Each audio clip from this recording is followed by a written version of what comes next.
secret mind control experiments in brothels, weaponized sex dolls, and even CIA magicians. These are some of the weirdest things you never knew about the United States Central Intelligence Agency. Fact 1. Did you know that the CIA built an untraceable heart attack gun? While it seems more like something from a James Bond movie, this really was a weapon used by the CIA. It was a pistol capable of firing a frozen dart full of deadly shellfish toxin. The dart would pierce the skin and then melt in the body, distributing the poison and inducing a heart attack shortly after, with no way of tracing the murder back to the assassin. It was one of the many reasons Senator Frank Church cited in 1975 as to why the CIA needed greater government oversight. Fact 2. What's the favored sidearm for a CIA agent? Seeing as Senator Church slammed the brakes on the old heart attack gun, it never became standard issue. The general consensus is the Glock 19 and Sig Sauer P226 are the most popular pistols among the CIA's ranks. Simple but effective. Fact 3. Some of the strangest CIA agents were literal house cats. We're talking about one of the CIA's greatest embarrassments, the Acoustic Kitty Project. This $20 million 1960s failure was a plan intended to turn cats into living listening devices to infiltrate the Kremlin by implanting tiny microphones into their ear canals and a radio transmitter in the base of their skulls. The plan failed because, well, as cat owners know, they don't take direction well. Fact 4. If cat recorders don't work, what about pigeon cameras? The CIA's Research and Development Division created tiny cameras and lights to be placed into trained pigeons during the Cold War, owing to pigeons' uncanny abilities to always find their way home. No prizes for guessing that this went a lot better than the plot with the cats. Fact 5. Argo actually happened. The Oscar-winning Ben Affleck movie was actually pretty accurate in its telling of the incredible plot to rescue 6 American citizens from a politically unstable Tehran in 1979. The CIA created its own fake movie studio, Studio 6 Productions, and a fake science fiction movie as a pretense to sneak into the country and liberate the trapped Americans. We hope you enjoyed the whimsy of that, because it's all going to get darker from here. Fact 6. The CIA tortured an innocent man because of a typo.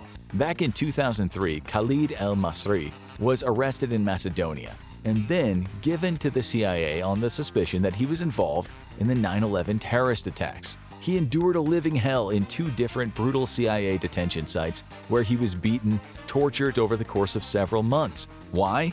Because Khalid al-Masri had a very similar name to Khalid al-Masri and was detained after one of history's most unfortunate cases of mistaken identity. The subsequent court battle in the European Court of Human Rights marks the first time that the activities of the CIA have been legally declared torture. Fact 7. Did you know there is a hyper-secretive CIA Starbucks? Because even secret agents need caffeine, the so-called stealthy Starbucks in the CIA headquarters in Langley, Virginia, has special rules for serving its unique clientele. They need to put the baristas through intense background checks to make sure none of them is an enemy agent eavesdropping on state secrets. This is also the only Starbucks where they do not do reward cards or write names on the cups, given some agents may not be at liberty to share that information. Fact 8. Did you know the CIA had an arms dealer on their payroll?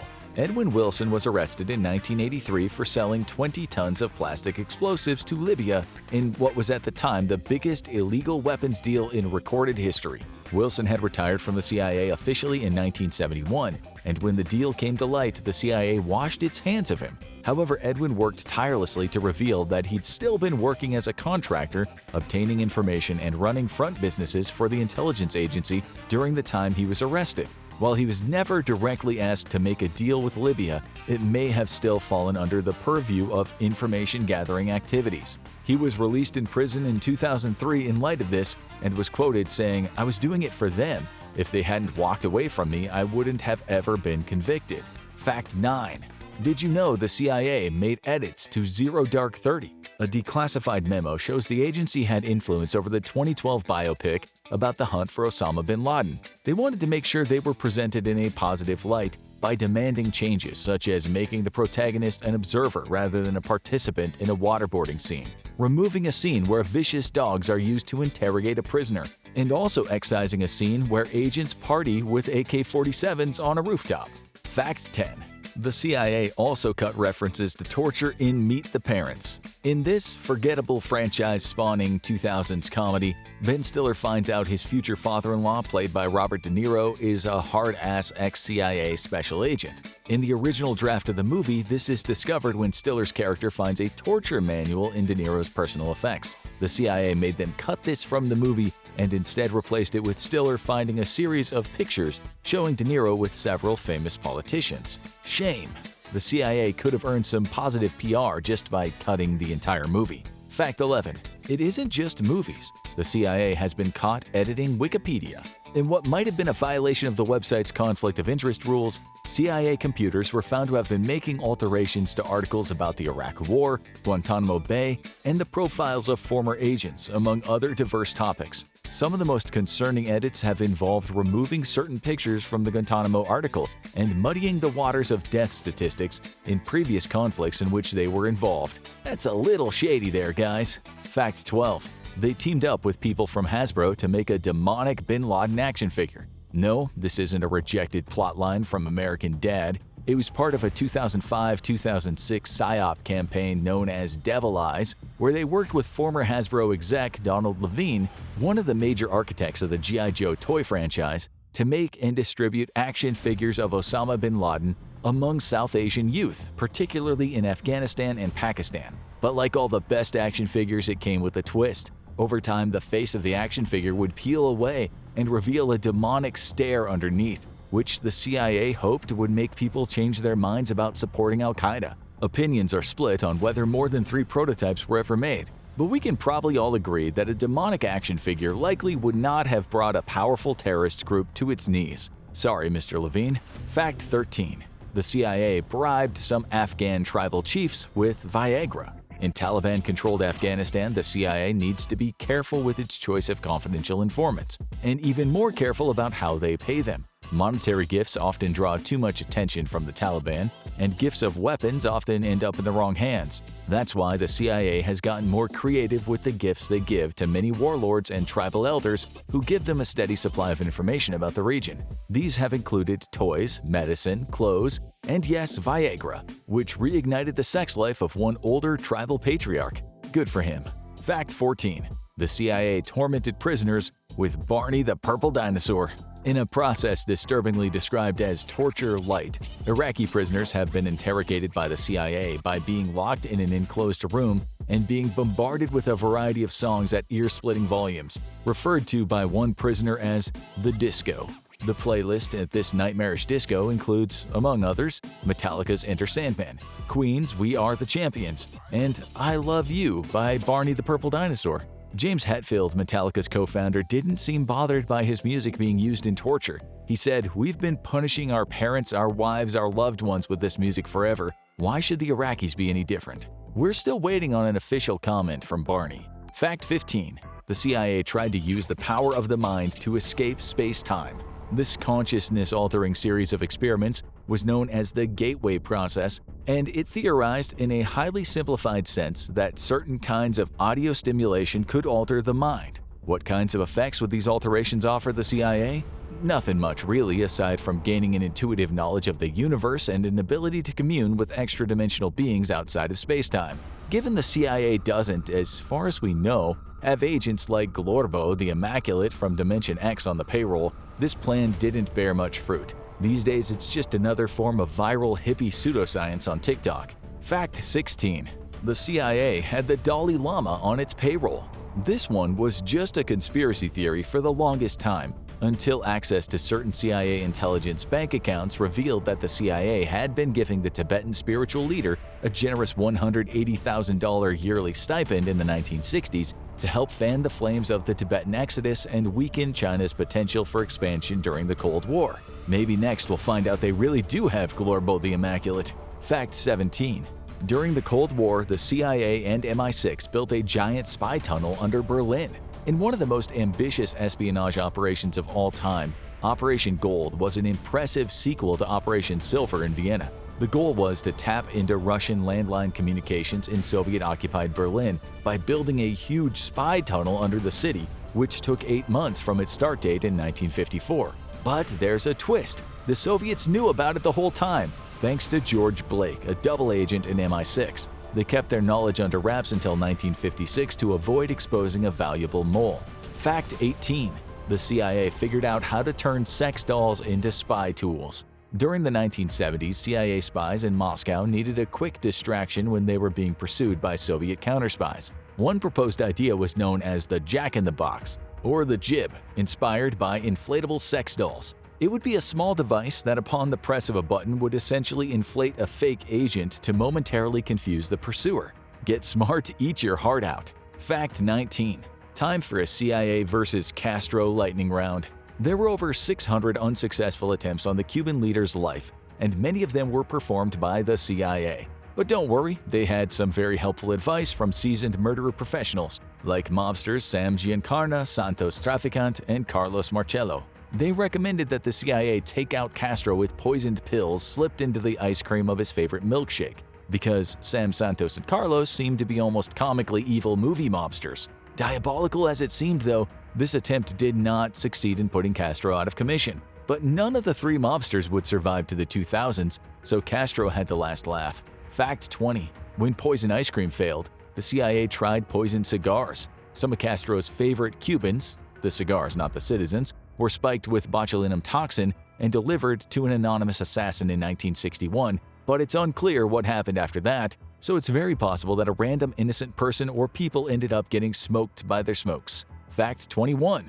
The CIA also tried to kill Castro with an exploding seashell. Castro loved scuba diving, so in '63 the CIA floated the idea of finding and painting a particularly magnificent shell and planting it where Castro would dive. The plan was to implant an explosive into the shell and detonate it when El Comandante was in close proximity. Obviously, this didn't work. And it wasn't even the only scuba-related assassination attempt against Castro. The CIA also tried to bump Castro off, or at least horribly disfigure him, by giving him a diving suit and breathing apparatus infected with a deadly fungus. Fact 22.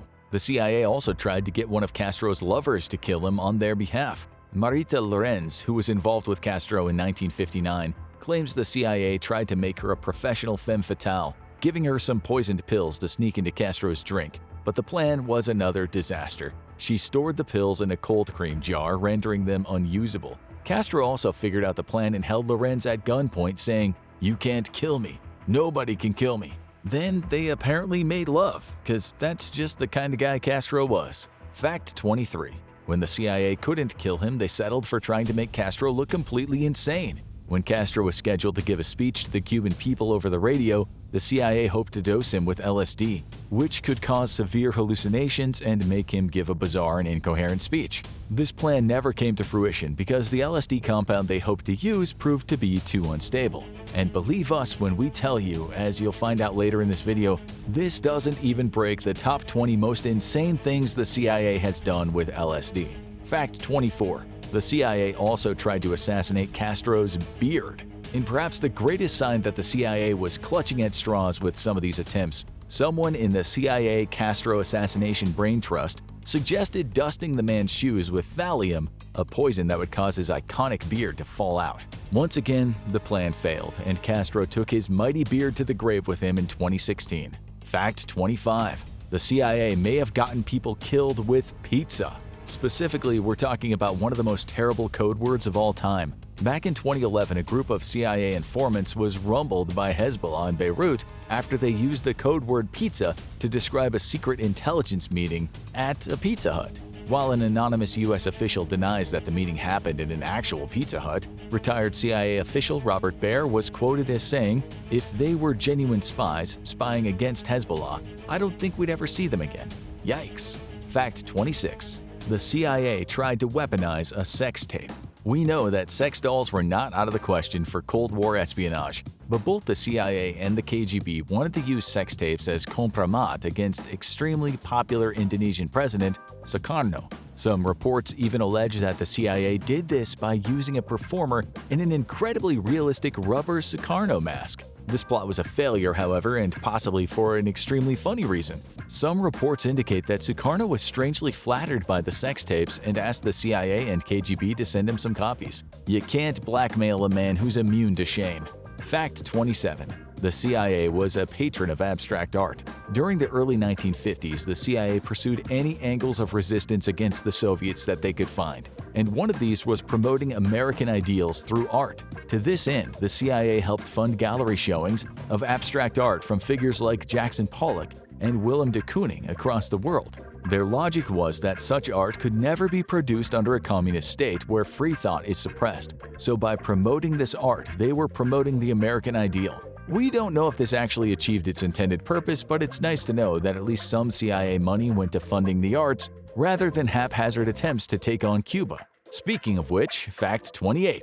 The CIA had a plan to blame Cuba if America's space missions failed. In a subdivision of Operation Northwoods, literally called Operation Dirty Trick because the CIA seemingly isn't big on irony, the John Glenn Mercury space mission in 1962 had a plan to blame it all on Cuba if the astronaut ended up dying in space. The plan stated their intention to, quote, provide irrevocable proof that should the Mercury manned orbit flight fail, the fault lines with the communists et al. Cuba by manufacturing various pieces of evidence which would prove electronic interference on the part of the Cubans, unquote.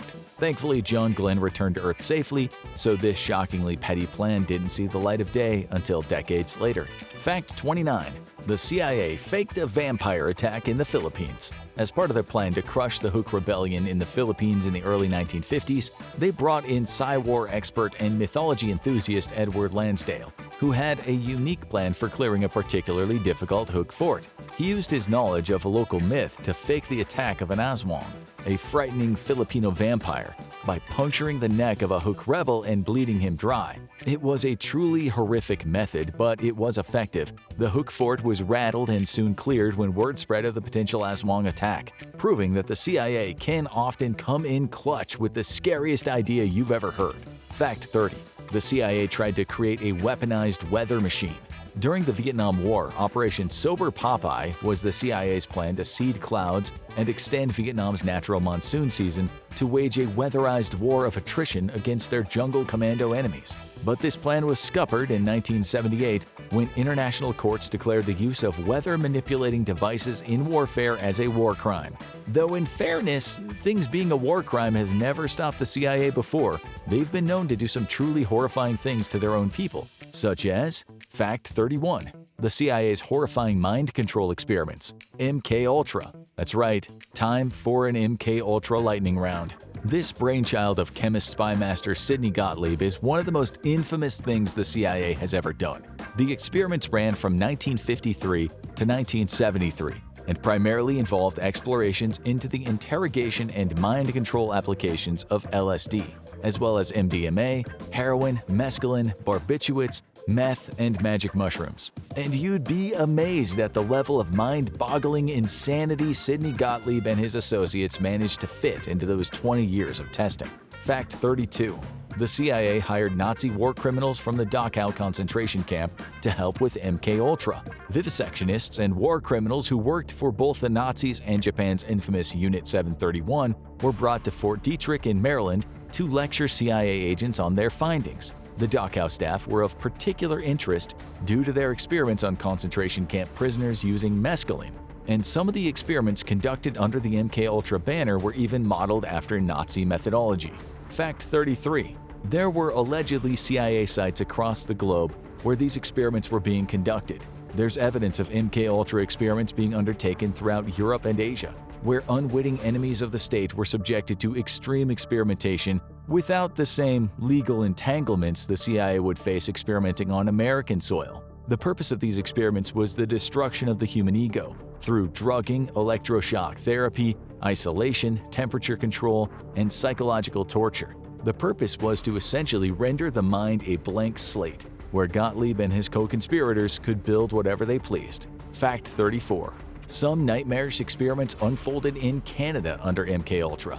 The Allen Memorial Institute, under the direction of Scottish psychiatrist Donald Ewan Cameron, played host to the Montreal experiments, which were funded by the CIA front organization, the Society for the Investigation of Human Ecology. Some of these experiments involved shocking drugged patients with significantly more power than typical electroshock therapy, while others involved inducing months-long comas, while the subjects were forced to listen to looping audio tapes. Some people subjected to Cameron's experiments effectively lost their minds, entering an infantile state where they experienced symptoms like urinary incontinence, severe amnesia, and even the belief that the researchers were their parents. Fact 35. Gottlieb and the CIA director tried to destroy evidence of MKUltra. In 1973, in one of the few good decisions of President Richard Nixon, he removed Richard Helms as director of the CIA. Helms was one of the greatest supporters of Sidney Gottlieb's continued research, so with him out, MKUltra's days were thankfully numbered. Knowing that they'd committed a lot of horrific violations of both the law and general ethics, Helms and Gottlieb conspired to eliminate as much evidence of MKUltra as they possibly could. Gottlieb even loaded boxes of files from the CIA archive into his car and instructed them to be destroyed, but Helms and Gottlieb missed files that were stored elsewhere. As a result, the existence of MKUltra was revealed to the world 2 years later, in 1975, by Senator Frank Church, in the very same committee hearings where he debuted the heart attack pistol. This would only result in more horrifying discoveries about the project. Fact 36. MKUltra killed a tennis player. Many people lost their lives and minds to MKUltra, but one of the strangest ones is the tragic case of Harold Blauer. This unfortunate professional tennis player checked into New York State Psychiatric Institute in 1952 due to suffering from a bout of depression following his divorce. There, he became a lab rat for the Army Chemical Corps under the MKUltra umbrella. He was injected with various chemical analogs for mescaline throughout his stay, experiencing severe hallucinations. Eventually, he was given an overdose of the chemical 3,4-methylene dioxyamphetamine, also known as MDA, which caused him to slip into a coma and die later that day. The CIA and the state of New York covered this up for 22 years until the revelations eventually came out during committee hearings. But it wasn't just innocent tennis players who became unwitting guinea pigs. Fact 37. The CIA performed MKUltra experiments on infamous gangster Whitey Bulger. While imprisoned for his extensive life of crime, Bulger was coerced into MKUltra experiments that he was told were research for the benefit of mental health. He and other inmates were given drug cocktails and were subjected to batteries of the typical strange and unethical tests. But this is particularly interesting because Bulger was able to describe his own experience in the program firsthand. Quote, 8 convicts in a panic and paranoid state, total loss of appetite, hallucinating. The room would change shape, hours of paranoia and feeling violent. We experienced horrible periods of living nightmares and even blood coming out of the walls, guys turning into skeletons in front of me. I saw a camera change into the head of a dog. I felt like I was going insane. It definitely doesn't sound like a good trip, but we can think of a worse one. Fact 38. The CIA performed experiments on unwitting brothel patrons. No, you did not hear that wrong. It was part of an MKUltra subdivision known as Operation Midnight Climax. Primarily operated by ex-narcotics investigator George White, the CIA rigged certain rooms and safe houses with surveillance equipment and recruited sex workers to bring their clients there and dose them with LSD for observation. The women were paid in both small cash tokens and immunity from prosecution for their sex work. And George White would later say that he enjoyed this work mainly because he liked getting to spy on people having sex while drugged. In his own words, "I toiled wholeheartedly in the vineyards because it was fun, fun, fun. Where else could a red-blooded American boy lie, kill, cheat, steal, and pillage with the sanction and blessing of the All-Highest?" It seemed that pretty much everyone involved in this project was a massive weirdo. Fact 39. The MKUltra experiments inspired Stranger Things. In the hit Netflix show, Eleven has psychic powers because of her mother being an experimental subject of the MKUltra experiments. And the show's creators, the Duffer Brothers, have said multiple times that the experiments were one of the major inspirations behind the government conspiracy side of the show, along with the conspiratorial Project Montauk. The CIA never encountered a real psychic little girl or a demogorgon during their experiences, mainly just huge amounts of horrific malpractice. Fact 40. The CIA tried to control the news. Operation Mockingbird was the pet project of Frank Wisner, head of the CIA's Office of Special Projects, to get a stranglehold over the American print media and broadcasting during the early years of the Cold War. He gained influence over key figures in the New York Times, CBS, and members of the Washington Press Corps, allegedly having 3,000 CIA employees embedded throughout major news organizations at the height of the project. These employees suppressed certain stories and planted others, making sure the media narrative could be massaged in the interests of the CIA. So when you watch the news, you never really know what message you're receiving. Fact 41. They tried using poisoned toothpaste to kill a Congolese prime minister. Patrice Lumumba oversaw the Democratic Republic of the Congo split from Belgian rule in 1960, leading to the CIA to worry he'd drag the country toward communism, mainly due to Lumumba's anti-colonial policies and his desire to preserve his country's independence. Of course, the Congo also contained mineral deposits sought after by both the US and Belgium, so the CIA drew up plans to assassinate Lumumba and install someone more sympathetic to American interests in his place. There were many plots to kill Lumumba, with the strangest being an attempt to poison his toothpaste, which was quickly discarded by the recruit they'd put in charge of carrying it out. The CIA still got what they wanted in the end, as Lumumba was eventually captured and executed by Katangan separatists. To this day, he's seen as a martyr by the people of the Pan-African movement for his fearless adherence to his principles, even in the face of death. Fact 42. They used a fake vaccine plot to help catch bin Laden. As part of their ongoing quest to find Osama bin Laden, the architect of the 9/11 terrorist attacks, the CIA set up a fake hepatitis vaccination scheme in the neighborhood of bin Laden's compound as a front to investigate the area and possibly collect a DNA sample confirming the presence of one of his many children. This method was strongly condemned by Uni Karunakara, the international president of the nonprofit Doctors Without Borders, who claimed it would encourage distrust between citizens and medical professionals, saying, "The risk is that vulnerable communities anywhere needing access to essential health services will understandably question the true motivation of medical workers and humanitarian aid." Fact 43. The CIA reads 5 million tweets per day. Just in case you need to feel better about your own potential Twitter addiction, the CIA has reported that it studies 5 million different tweets in a variety of languages to assess the mood of different areas in the aftermath of major foreign policy decisions. For example, in the aftermath of bin Laden's assassination, the Open Source Center was wired into the collective reaction of the Middle East Twitter's feelings on that matter. We would hate to be one of the many employees tasked with wading through the Twitterscape every day, whether for general impressions or actionable intelligence. Fact 44. They had a manual on deception written by a master magician. John E. McLaughlin, former deputy director of the CIA, once said magic and intelligence are really kindred arts. This must be why they hired magician John Mulholland to write a handbook on deception and trickery for $3,000 in 1953. It was just another one of the many insane documents created under the MKUltra banner, and was thought to have been destroyed in 1973 until two agents realized they happened to still have copies. It was full of handy little tips, like the fact that agents who look dopey or disheveled are less likely to be noticed, how secret pockets are perfect for hiding weapons or documents, and how you can smuggle yourself out of a building inside a crate. Useful stuff, really. Fact 45. The CIA is less than a century old. Despite having an insanely storied history, the CIA as it is today wasn't created until 1947, though it had a few precursor organizations, including the Office of the Coordinator of Information, the Office of Strategic Services, the Strategic Services Unit, and the Central Intelligence Group, in that order. Fact 46. They kept a bizarre list of Soviet jokes for the deputy director. We don't have much of an explanation for this one. It could have been for the deputy director's personal use or some kind of social function, but we will share one of the jokes from the official CIA Soviet joke list here. What's the difference between Gorbachev and Dubček? Nothing, but Gorbachev doesn't know it yet.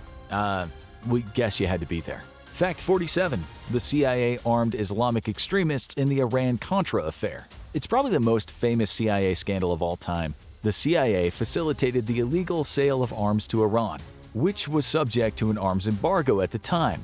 Why? Because they were hoping to use the proceeds to fund the Contras, a gang of anti-Sandinista rebels in Nicaragua. It's considered one of the biggest embarrassments of the Reagan administration. Fact 48. They are alleged to have helped depose an Australian Prime Minister.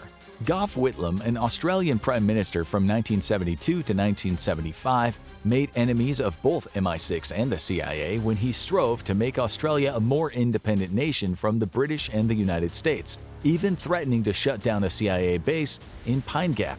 While opinions are divided on the issue, it's believed by many that the CIA influenced Governor General Sir John Kerr to dismiss Whitlam from the position of Prime Minister and place a politician from the opposition who was far more sympathetic to the CIA's interests in his place. This resulted in the 1975 Australian constitutional crisis, one of Australia's most controversial political incidents. To this day, both the CIA and Kerr deny any collusion took place. Fact 49. The CIA has a kill list, maintained by the Counterterrorism Center or CTC. This list of individuals is the top priority for assassination under the CIA's mandate. After the CIA puts the information together, the CIA's lawyers, the General Counsel, and the head of the National Clandestine Service make the determination on whether the hit will be carried out. If this raises certain questions about extrajudicial executions and the lack of a fair trial, well, you definitely wouldn't be alone on those criticisms. Fact 50. The CIA had a torture training manual. Titled Human Resource Exploitation Training Manual, this book of torture techniques was distributed to the Honduran military by the CIA. In what feels like an almost comical attempt at plausible deniability, the book opens with a note that says, quote, "We will discuss some of those coercive techniques that have been used by many and the reasons why we are against the use of these techniques. We do not use these techniques, nor do we condone the use of them." Unquote. It was very generous of the CIA to give Honduran militants a list of exact instructions on how to torture people just to make sure none of them did it by accident. The CIA is just very humanitarian like that. Now check out, was President JFK really killed by the CIA? Or watch this video instead.